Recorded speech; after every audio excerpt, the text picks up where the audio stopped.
দর্শক মণ্ডলী, আপনাদেরকে জানিয়ে দেব এই মুহূর্তে আমাদের হাতে থাকা সর্বশেষ সংবাদ আপডেট। শুরুতেই থাকছে পরমাণু চুক্তি না করলে ইরানে যুক্তরাষ্ট্রের হামলা আসন্ন। এরপরে থাকছে দ্বিকক্ষের সংসদ চাইলেও সংখ্যানুপাতিক প্রতিনিধিত্বের বিপক্ষে বিএনপি। আরো থাকছে ডোনাল্ড ট্রাম্পকে সংযত হওয়ার আহ্বান ব্রিটিশ প্রধানমন্ত্রীর। তারপরে থাকছে রেল লাইনে বসে গল্প করার সময় ট্রেনে কাটা পড়ে 3 বন্ধু নিহত। নেক্সট থাকছে সুইস ব্যাংকে বাংলাদেশিদের জমা অর্থ 1 বছরে বেড়েছে 33 গুণ। সর্বশেষে থাকছে ডবল সেঞ্চুরি মিস নিশাঙ্কার, তবুও অস্বস্তিতে বাংলাদেশ। এতক্ষণ শুনলেন আপডেট সংবাদের শিরোনাম, এবারে বিস্তারিত। তবে তার আগে অনুরোধ রইল ভিডিওটিতে একটি লাইক এবং একটি কমেন্ট করে দিন এবং ভিডিওটি সম্পর্কে আপনাদের মূল্যবান মতামত জানান। পরমাণু চুক্তি না করলে ইরানে যুক্তরাষ্ট্রের হামলা আসন্ন। ইরানে যে কোনো দিন হামলা চালাতে পারে যুক্তরাষ্ট্র। প্রেসিডেন্ট ডোনাল্ড ট্রাম্প এই হামলার অনুমোদন দিয়েছেন। তবে ইরান পরমাণু চুক্তি করলে হামলা চালানোর পরিকল্পনা থেকে সরে আসতে পারে বিশ্বের সর্ববৃহৎ শক্তি যুক্তরাষ্ট্র। প্রেসিডেন্ট ট্রাম্পের প্রশাসন হামলার পুরোপুরি প্রস্তুত নিয়ে রেখেছেন। মার্কিন প্রতিরক্ষা মন্ত্রীও সেই বিষয়টি স্বীকার করেছেন। হোয়াইট হাউসে চলছে শেষ মুহূর্তের পরিস্থিতি। ওয়াশিংটনের আকাশে ডুমসডে বিমানের চক্কর ও প্রস্তুতির বার্তা দিচ্ছে। রাশিয়া, চীন ও ব্রিটেন যুক্তরাষ্ট্রকে এই হামলা থেকে সরে আসার আহ্বান জানিয়েছে। এদিকে ইরান ও ইসরায়েলের পাল্টাপাল্টি হামলা অব্যাহত আছে। দুই দেশই উভয়ের পরমাণু স্থাপনা ও সামরিক ঘাঁটি লক্ষ্য করে হামলা চালাচ্ছে। দ্বিকক্ষের সংসদ চাইলেও সংখ্যানুপাতিক প্রতিনিধিত্বের বিপক্ষে বিএনপি। দ্বিকক্ষ বিশিষ্ট সংসদের বিষয়ে একমত হলেও পিআর পদ্ধতিতে উচ্চকক্ষের সদস্য নির্বাচনের ক্ষেত্রে বিএনপি একমত পোষণ করেননি। এ বিষয়ে দলটির স্থায়ী কমিটির সদস্য সালাউদ্দিন আহমেদ বলেছেন, পিআর পদ্ধতিতে উচ্চকক্ষের নির্বাচনের বিষয় বোধহয় এখন আমাদের কনসিডার করা ঠিক হবে না। বৃহস্পতিবার 19 জুন রাজধানীর বেইলি রোডের ফরেন সার্ভিস একাডেমিতে জাতীয় ঐক্যমত কমিশনের সঙ্গে রাজনৈতিক দলগুলোর দ্বিতীয় ধাপের সংলাপের টানা 3য় দিনের আলোচনা শেষে সাংবাদিকদের এ কথা বলেন সালাউদ্দিন আহমেদ। বিএনপির এই নেতা বলেন, আমাদের দলের পক্ষ থেকে দ্বিকক্ষ বিশিষ্ট সংসদের ধারণা এজন্য দিয়েছিলাম যে দেশের বিশিষ্ট নাগরিক, শিক্ষাবিদ, ক্রীড়াবিদ, সমাজবিজ্ঞানী, রাষ্ট্রবিজ্ঞানী সহ বিভিন্ন সেক্টরে যাদের অবদান আছে, যাদের চিন্তাধারা অবদান জাতিকে এগিয়ে নিয়ে যাবে, তাদের প্রতিনিধি আকারে এখানে যুক্ত করার জন্যই দ্বিকক্ষ বিশিষ্ট সংসদের কথা বিবেচনা করেছিলাম। আমরা উচ্চকক্ষের ক্ষেত্রে সরাসরি ভোটের কথাও বলিনি। সার্বিক বিবেচনায় আমরা মনে করি পিআর পদ্ধতিটা এখানে সঠিক হবে না। এই অবস্থানের পক্ষে যুক্তি দিয়ে সালাউদ্দিন আহমেদ বলেন, বাংলাদেশের বাস্তবতায় সংখ্যানুপাতিক প্রতিনিধিত্ব হলে সংসদের উচ্চকক্ষে 2/3 আসন পাবে না সংখ্যাগরিষ্ঠ দল। সেক্ষেত্রে আইন প্রণয়ন ও সংবিধান সংশোধনে প্রতিবন্ধকতায় পড়তে হবে। সে কারণে বিদ্যমান সংরক্ষিত নারী আসন নির্বাচনের পদ্ধতিতে উচ্চকক্ষের সদস্য নির্বাচনের পক্ষে বিএনপি। ডোনাল্ড ট্রাম্পকে সংযত হওয়ার আহ্বান ব্রিটিশ প্রধানমন্ত্রীর। ইরানের বিরুদ্ধে সামরিক পদক্ষেপ থেকে সরে আসার জন্য মার্কিন প্রেসিডেন্ট ডোনাল্ড ট্রাম্পের প্রতি আহ্বান জানিয়েছেন যুক্তরাজ্যের প্রধানমন্ত্রী কিয়ার স্টারমার।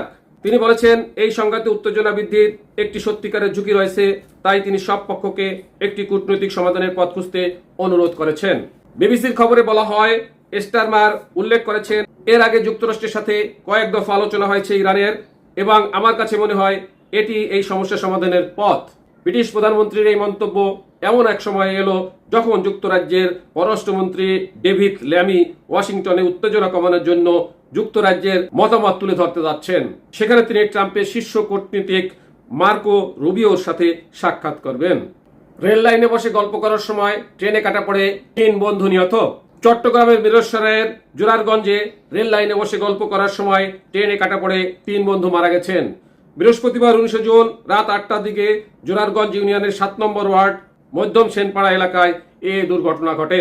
নিহতরা হলেন আরাফাত হোসেন 18, আনিসুর রহমান 18, রিয়াজউদ্দিন 18। তারা সবাই উপজেলার 3 নম্বর জোয়ারগঞ্জ ইউনিয়নের 7 নম্বর ওয়ার্ডের মধ্যম সোনাপাড়া গ্রামের বাসিন্দা। নিহতরা বিএসআরএম স্টিল মিল কারখানায় কর্মরত ছিলেন। রেলের সূত্রে জানা গেছে, নিহত 3 যুবক রেল লাইনের উপর বসে মোবাইল দেখার পাশাপাশি আড্ডায় মেতেছিলেন। ট্রেন আসার বিষয়টি তারা টের পায়নি। তবে কোন ট্রেনে তারা কাটা পড়েছে বিষয়টি নিশ্চিত হওয়া যায়নি। মিরারসরাই উপজেলা স্বাস্থ্য কমপ্লেক্সের জরুরি বিভাগে দায়িত্বরত মেডিকেল অফিসার ডাক্তার এরশাদুল্লাহ জানান, স্থানীয় লোকজন 3 জনকে হাসপাতালে নিয়ে আসার পর পরীক্ষা নিরীক্ষা করে আমরা মৃত ঘোষণা করেছি। হাসপাতালে আনার আগেই ওই 3 যুবকের মৃত্যু হয়েছিল।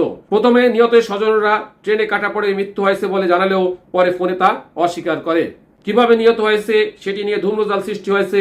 হাসপাতালে প্রায় শতাধিক লোক এসেছিল, স্থানীয় লোকজন মরদেহ নিয়ে যায়, তারা ডেথ সার্টিফিকেটও নেয়নি। পরবর্তীতে হাসপাতালে পুলিশ এসেছিল। সুইস ব্যাংকে বাংলাদেশিদের জমা অর্থ এক বছরে বেড়েছে 33 গুণ। ইউরোপের দেশ সুইজারল্যান্ডের ব্যাংকগুলোতে বাংলাদেশের জমা অর্থের পরিমাণ মাত্র এক বছরে 33 গুণ বেড়েছে। সুইস ন্যাশনাল ব্যাংকের বৃহস্পতিবার প্রকাশিত বার্ষিক প্রতিবেদনে এ তথ্য উঠে এসেছে। প্রতিবেদনে বলা হয় 2023 সালের শেষে সুইস ব্যাংকে বাংলাদেশিদের জমা অর্থের পরিমাণ ছিল মাত্র 1,77,00,000 সুইস ফ্রা। এক বছরের ব্যবধানে 2024 সালে এই অঙ্ক দাঁড়িয়েছে 98,95,00,000 ফ্রাতে, বাংলাদেশি মুদ্রায় যা প্রায় 8,784 কোটি টাকা। এনসিবির প্রতিবেদন অনুযায়ী 2021 সালের পর এই প্রথম সুইস ব্যাংকে বাংলাদেশিদের অর্থ সর্বোচ্চ পরিমাণে পৌঁছাইল। 2022 ও 2023 সালে পরপর 2 বছর সুইস ব্যাংকে বাংলাদেশিদের জমা অর্থের পরিমাণ উল্লেখযোগ্য পরিমাণে কমে গিয়েছিল। অর্থনীতিবিদ ও বিশেষজ্ঞরা বলেছেন, হঠাৎ এত অর্থ জমার নৈপথ্য একাধিক কারণ থাকতে পারে। গত 5ই আগস্ট ছাত্র জনতার অভ্যুত্থানে আওয়ামী লীগ সরকারের পতনের পর বিগত সরকারের সুবিধাভোগীদের অনেকে দেশ ছাড়েন। অনেকের অর্থ সম্পদ বাজেয়াপ্ত হওয়ার প্রক্রিয়া শুরু হলে অনেকে দেশে বিদেশে অর্থ সরিয়ে রাখার চেষ্টা করতেন বলেও ধারণা করা হচ্ছে। ডাবল সেঞ্চুরি মিস নিশাঙ্কার, তবুও অস্বস্তিতে বাংলাদেশ। গল টেস্টে নিজেদের প্রথম ইনিংসে 500 রানের আগেই অল আউট হয়েছে বাংলাদেশ। জবাবে ব্যাট করতে নেমে ওপেনার নিশাঙ্কার সেঞ্চুরিতে ভালো জবাব দিচ্ছে শ্রীলঙ্কা। 13 রানের জন্য ডাবল সেঞ্চুরি মিস করেছেন এই লঙ্কান ওপেনার। 4 উইকেট হারিয়ে 368 রান সংগ্রহ করে তৃতীয় দিনে খেলা শেষ করছে স্বাগতিকরা। এতে কিছুটা অস্বস্তিতে রয়েছে বাংলাদেশ। বাংলাদেশের করা 495 রানের জবাবে ব্যাট করতে নেমে ভালো শুরু করেন দুই লঙ্কান ওপেনার পাথুম নিশাঙ্কা ও লাহিরি উদারা। উদ্বোধনী জুটিতে 47 রান যোগ করেন এই দুই ওপেনার। এরপর লঙ্কান শিবিরে প্রথম আঘাত হানেন স্পিনার তাইজুল ইসলাম। 34 বলে 29 রান করা উদারাকে সাজঘরে ফেরান এই টাইগার স্পিনার। এরপর ক্রিজে আসা দীনেশ চান্দিমালকে সঙ্গে নিয়ে ব্যাট করতেন থাকেন নিশাঙ্কা। এক পর্যায়ে ধনঞ্জয় ডি সিলভা ও কামিন্দো মেন্ডিস মিলে দিনের বাকি খেলা শেষ করেন। সংবাদ এখনকার মতো শেষ করছি। আল্লাহ হাফেজ।